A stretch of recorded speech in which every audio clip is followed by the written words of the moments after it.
Salam sejahtera bagi kita semua. Shalom. Puji Tuhan, Dia boleh menganugerahkan hari yang baru bagi kita semua.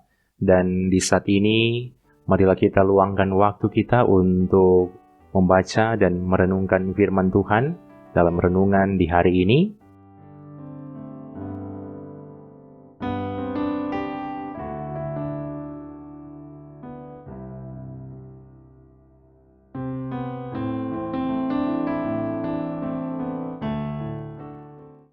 Sebelumnya, mari kita satu dalam doa. Kita berdoa. Tuhan Yesus, firman yang hidup, di saat ini sungguh kami bersyukur kepadamu Tuhan, atas anugerah yang boleh Tuhan berikan dalam kehidupan kami. Kami boleh dianugerahkan hari yang baru bagi kami masing-masing. Dan kami memiliki kerinduan untuk mengawali hari ini dengan membaca dan merenungkan sabda firman-Mu Tuhan. Arahkanlah hati dan pikiran kami, supaya firman ini boleh kami pahami dengan baik, dan yang lebih terutama boleh kami lakukan dengan baik. Terima kasih Tuhan, inilah doa yang kami sampaikan. Di dalam nama Yesus Kristus kami berdoa. Amin. Bagian firman Tuhan di hari ini dalam kitab Galatia pasal 6, ayat 16 sampai 18 yang berkata begini. Dan semua orang yang memberi dirinya dipimpin oleh patokan ini, turunlah kiranya damai sejahtera dan rahmat atas mereka dan atas Israel milik Allah. Selanjutnya, janganlah ada orang yang menyusahkan aku, karena pada tubuhku ada tanda-tanda milik Yesus. Kasih karunia Tuhan kita Yesus Kristus menyertai roh kamu, saudara-saudara. Amin. Tema renungan di hari ini dipanggil untuk memberkati. Saudara-saudara, ada satu filosofi penting yang bernama filosofi senter. Apa maknanya? Senter adalah satu benda sederhana yang biasa digunakan dalam kehidupan manusia. Dalam situasi yang gelap, senter dapat menuntun kita dalam melihat dan melangkah dengan jelas. Situasi yang gelap akan berubah jika hadirnya senter yang menyinari kegelapan. Firman Tuhan juga ibarat senter dalam kehidupan manusia. Saudara-saudara, bagian ayat firman hari ini adalah bagian kalimat penutup dari Rasul Paulus untuk jemaat Galatia. Setelah secara jelas dia berusaha mengajarkan tentang ajaran-ajaran penting dalam firman, yaitu soal mengarahkan orang lain ke jalan benar, saling menolong, jangan jemu-jemu berbuat baik, dan sebagainya. Selanjutnya, Paulus berusaha menutup surat atau kitab Galatia ini dengan kalimat berkat. Paulus mau memberikan semacam kesimpulan akhir dari hal-hal yang sudah dia sampaikan, yaitu dengan kalimat pada ayat 16. Dan semua orang yang memberi dirinya dipimpin oleh patokan ini, turunlah kiranya damai sejahtera. Patokan dalam terjemahan asli yaitu kanoni. Akar katanya kanon dapat berarti tongkat pengukur atau juga patokan. Di sini mau menjelaskan yang dimaksud dengan patokan di sini yaitu ciptaan baru. Tapi ciptaan baru di sini juga mengarah kepada Kristus. Oleh karena itu, dalam istilah ciptaan baru, kata baru di istilah itu dalam terjemahan bahasa Yunani kainos mempunyai makna memperbaharui dari yang sudah ada. Jadi, ciptaan baru yang dimaksudkan dalam bagian firman Tuhan hari ini adalah memperbaharui ciptaan yang sudah ada. Dengan kata lain, ada transformasi hidup dari gaya hidup lama menjadi gaya hidup yang baru. Inilah yang ingin ditekankan oleh Paulus, yakni adanya transformasi hidup, baik orang bersunat ataupun tidak bersunat. Kalau tidak mengalami transformasi hidup, maka itu semua tidak berarti. Karena yang berarti adalah hidup sebagai ciptaan baru. Dengan demikian, bagian firman hari ini mau menjelaskan dan memberikan motivasi bagi kita semua bahwa patokan yang dimaksud mengarah kepada ciptaan baru. Tapi sebenarnya makna paling penting di sini yaitu ciptaan baru mengarahkan kita kepada Yesus Kristus.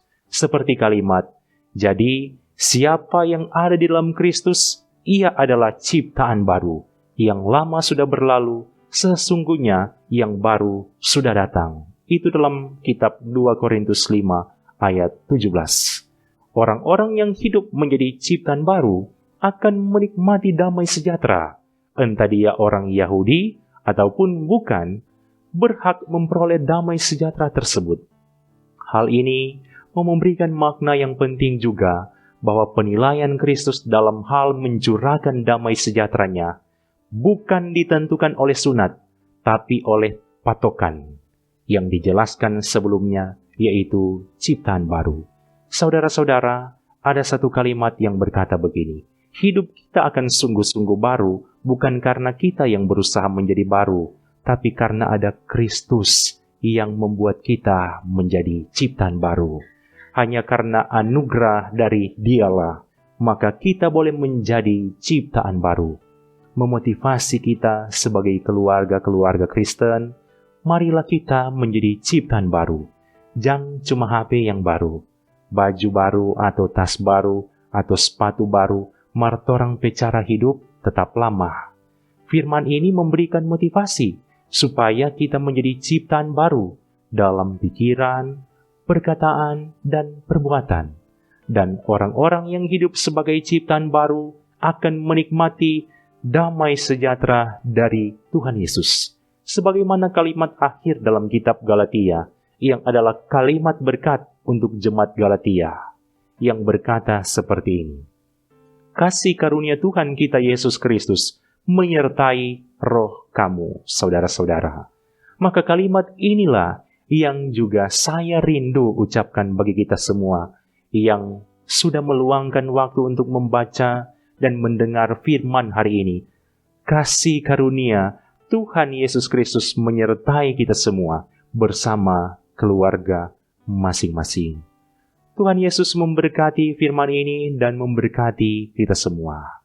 Amin. Mari kita berdoa. Tuhan Yesus firman yang hidup, terima kasih atas bagian firman Tuhan yang sudah kami baca dan kami renungkan di hari ini. Firman Tuhan yang sudah memotivasi kami supaya kami hidup sebagai ciptaan baru. Kami hidup meninggalkan cara hidup kami yang lama, yang penuh dengan dosa, dan kami hidup dengan cara hidup yang baru, yaitu hidup yang berkenan di hadapan Engkau ya Tuhan. Oleh karena itu kami bermohon, kiranya Engkau lewat kuasa Roh Kudus-Mu yang akan memampukan kami untuk menjadi pribadi-pribadi yang hidup sesuai dengan kehendak-Mu Tuhan. Di saat ini kami berdoa untuk kami semua anggota-anggota jemaat yang sudah meluangkan waktu ambil bagian dalam pelayanan firman di hari ini. Tuhan memberkati, baik kami yang merupakan jemaat Gemim Bukit Muria Rike, maupun juga semua anggota jemaat di luar jemaat Gemim Bukit Muria Rike, dimanapun mereka berada. Kiranya Engkau Tuhan yang akan memberkati mereka dalam keluarga mereka masing-masing. Di saat ini kami juga berdoa untuk tim multimedia Jemaat Gemim Bukit Muria Rike. Kiranya Engkau Tuhan Yesus yang akan berkati mereka dalam keluarga mereka masing-masing. Diberkati juga program-program pelayanan yang dilaksanakan di Jemaat Gemim Bukit Muria Rike. Segala sesuatu boleh terlaksana dalam tuntunan dan penyertaan Tuhan. Diberkati mulai dari Ketua Badan Pekerja Majelis Jemaat bersama dengan rekan-rekan Badan Pekerja Majelis Jemaat, bersama dengan seluruh pelayan khusus yang ada, semua pendeta-pendeta yang ada, bahkan perangkat-perangkat pelayanan yang ada, supaya mereka semua yang dipercayakan untuk memberi di dalam pelayanan boleh melaksanakan tanggung jawab pelayanan dengan baik, supaya jemaat ini menjadi jemaat yang semakin bertumbuh dalam Kristus. Terima kasih Tuhan. Inilah doa yang boleh kami sampaikan. Di dalam nama Yesus Kristus kami berdoa. Amin. Demikianlah bagian firman Tuhan di hari ini. Semoga renungan ini yang akan memberikan semangat bagi kita semua dalam beraktivitas di hari ini. Shalom.